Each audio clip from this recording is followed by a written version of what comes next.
నువ్వు వేసుకున్న డ్రెస్ కంటే నీకు ఇచ్చిన ఫ్లెష్, నీకు ఇచ్చిన బాడీ స్ట్రక్చర్ గొప్పది. ఎందుకు? ఎవరిచ్చారు అది? గాడ్. హల్లెలూయా. అందుకనే నువ్వు మరణాన్ని అంగీకరించొద్దు, బలహీనతను అంగీకరించొద్దు. నీ మైండ్, నీ ఆలోచనకు అర్థమైపోవాలా. ఎందుకు? వాక్యం నీ హృదయంలోకి వస్తే వెలుగు వస్తుంది. వాక్యం నువ్వు వింటున్నప్పుడే నీలో ఆ శక్తి కలుగుతాది, నీలో ఆ జీవం కలుగుతాది. అందుకనే టోటల్ డిపెండ్, సంపూర్ణమైన నమ్మకము, ఆధారపడడం దేవుని వాక్యం మీద ఆధారపడినప్పుడే నీలో నుంచి జీవం పనిచేస్తూ ఉంటది. హల్లెలూయా. 18వ అధ్యాయం, సామెతలు 18వ అధ్యాయం. స్వేచ్ఛానుసారంగా నడుచువాడు అట్టివాడు లెస్సైన జ్ఞానమునకు విరోధి.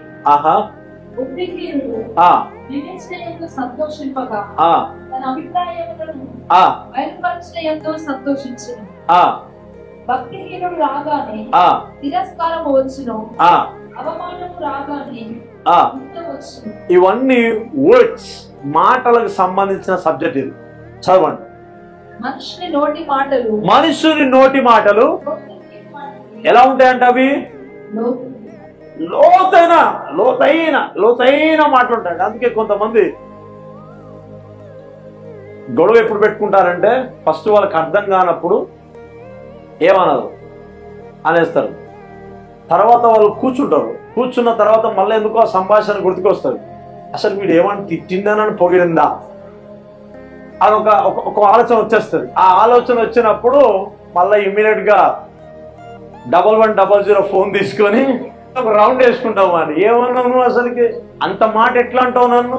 వాడంటాడు, నేను అన్నప్పుడు నీకు జ్ఞానం రాలేదా అంటాడు. నాకు ఎలగలేదని నువ్వు అంటావు. డీప్ వర్డ్స్ అంట, చాలా లోతైన మాటలు అంట, చాలా లోతైన మాటలు.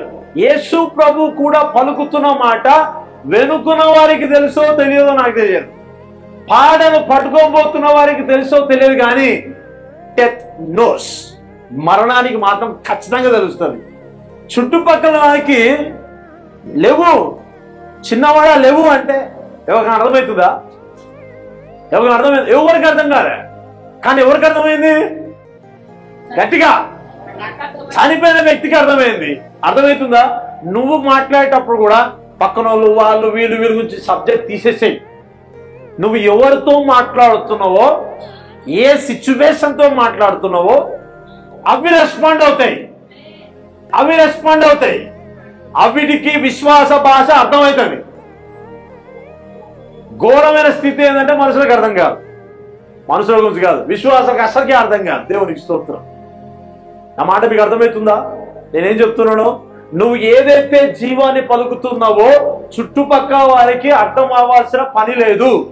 నువ్వు ఎవరితో మాట్లాడుతున్నావో, ఏ కొండతో మాట్లాడుతున్నావో కొండ అర్థం చేసుకుంటే చాలు. దేవునికి స్తోత్రం. కొండ రెస్పాండ్ అయితే చాలు. దేవునికి స్తోత్రం. ఏమే? అందుకే నేను ఇష్టానుసారంగా కొండలతో మాట్లాడుతూనే ఉంటాను. ఎందుకంటే నాకు తెలుసు నా మాట పనిచేస్తుంది. ఊరికనే జోక్గా అన్నా కూడా చాలా పని చేసినే ఉన్నాయి. అందుకనే I will use words. Hallelujah.